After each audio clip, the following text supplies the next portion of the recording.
रहा है और ये कह रहा है कि 100 मोदी भी आ जाएं तो इस बार हम उनको जीतने नहीं देंगे। आपको लगता है कि ये बयान एक्सेप्टेबल? नहीं, इस बयान से समझ में नहीं आ रहा ना कि आपको भाई मौजूदा केंद्र सरकार की नीतियों से ऐतराज है या एक व्यक्ति विशेष से ऐतराज है। ये बयान तो यही दिखा रहा है कि भाई आपको एक मोदी जी से दिक्कत है, इसीलिए आप ललकार रहे हैं कि भैया 100 मोदी भी आ जाएं तो हमें कोई दिक्कत नहीं। तो जब आप एक व्यक्ति विशेष की इसको लड़ाई बना देते हैं तो ये आपकी कमजोरी को दर्शाता है, और एक आम भारतीय होने के नाते मुझे कंफ्यूज करता है कि भैया विपक्ष की नीति क्या है, या उनके सिद्धांत क्या हैं, या उनके विचार क्या हैं। आप भाई जब राजनीति में होते हैं तो दो तरीके की राजनीति कर सकते हैं, या तो सकारात्मक कीजिए या नकारात्मक कीजिए। नकारात्मक राजनीति में आप एक व्यक्ति का विरोध करते रहते हैं, विरोध करते रहते हैं, विरोध करते रहते हैं, बट उस बदले में आप क्या करेंगे ये भी तो आप बताइए ना। कल को भाई अगर भारत की जनता आपको चुने तो ऐसे क्या विचार हैं कांग्रेस के पास या तमाम विपक्षी दलों के पास जिसकी वजह से भारत की जनता विपक्ष के नेताओं को चुने। भाई सही गलत डिबेटेबल हो सकता है, बट केंद्र सरकार अपनी नीतियों पर काम तो कर रही है। पर जब मौजूदा विपक्ष उन नीतियों का विरोध करने की बजाय या उसमें अपनी बेहतर नीतियां बताने की बजाय से व्यक्ति विशेष का विरोध करता है, और वो भी इस कदर इस हद तक हो जाता है कि आप व्यक्तिगत टिप्पणियां करने लगते हैं। और व्यक्तिगत टिप्पणी आप लोगों ने 2019 में भी की थी, खामियाजा उस लोकसभा के चुनाव में आपको भुगतने को मिला था। पुनः जब आप व्यक्तिगत टिप्पणी करते हैं तो मुझे लगता है कि भारत की जनता कम से कम इसको स्वीकार नहीं करती है।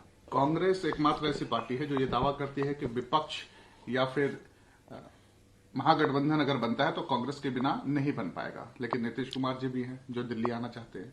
तो फिर कैसे ये एकजुट होंगे और कैसे फिर लड़ेंगे बीजेपी से? भाई विपक्षी एकता एक भ्रम बना हुआ है, और एक लंबे समय से विपक्षी एकता का प्रयास किया जा रहा है। और मैं सिर्फ लोकसभा चुनाव की बात नहीं कर रहा, जनरल इलेक्शंस में ही नहीं, अगर स्टेट में भी इलेक्शंस होते हैं तो वहां पे भी ये लोग प्रयास करते हैं कि भाई विपक्ष एकजुट हो। बट जो विपक्ष राज्य के चुनाव में एक नहीं हो सकता वो राष्ट्रीय चुनाव में कैसे एक साथ होगा।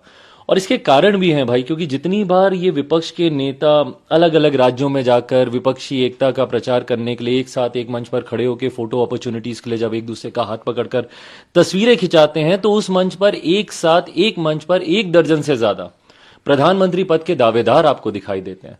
और हर किसी की अपनी व्यक्तिगत महत्वाकांक्षाएं हैं, और ऐसी व्यक्तिगत महत्वाकांक्षाओं की वजह से ही विपक्षी एकता कभी ये लोग एकजुट हो ही नहीं पाए।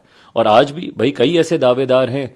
क्यों ममता बनर्जी जी नहीं चाहेंगी कि भाई वो विपक्ष का नेतृत्व करें, या क्यों नीतीश मेरे मुख्यमंत्री मेरे प्रदेश के, वो भी उनकी भी अपनी ख्वाहिशें हैं कि भाई वो आए। केजरीवाल जी की अपनी ख्वाहिशें हैं, उत्तर प्रदेश के कई नेता हैं जिनकी अपनी ख्वाहिशें हैं कि भाई वो विपक्ष को लीड करें। ऐसे में कांग्रेस भी भाई एक बड़ी राष्ट्रीय पार्टी है। तो ये व्यक्तिगत महत्वाकांक्षाओं की देन ये विपक्षी गठबंधन हमेशा से चढ़ा है, और यही कारण है कि ये कभी एकजुट हो नहीं पाए। एक सवाल आखिरी है, आपने नीतीश कुमार का नाम लिया, आपको लगता है कि उनके अंदर क्षमता है कि वो नेतृत्व कर सके देश का?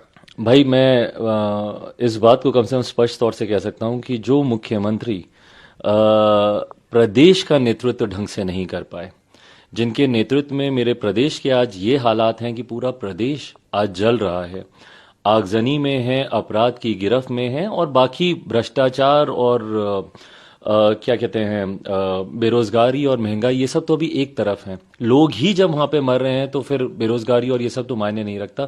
तो जो मुख्यमंत्री प्रदेश का नेतृत्व ढंग से नहीं कर पाए वो देश का नेतृत्व क्या करेंगे, ये अपने में एक बहुत बड़ा प्रश्न चिन्ह है।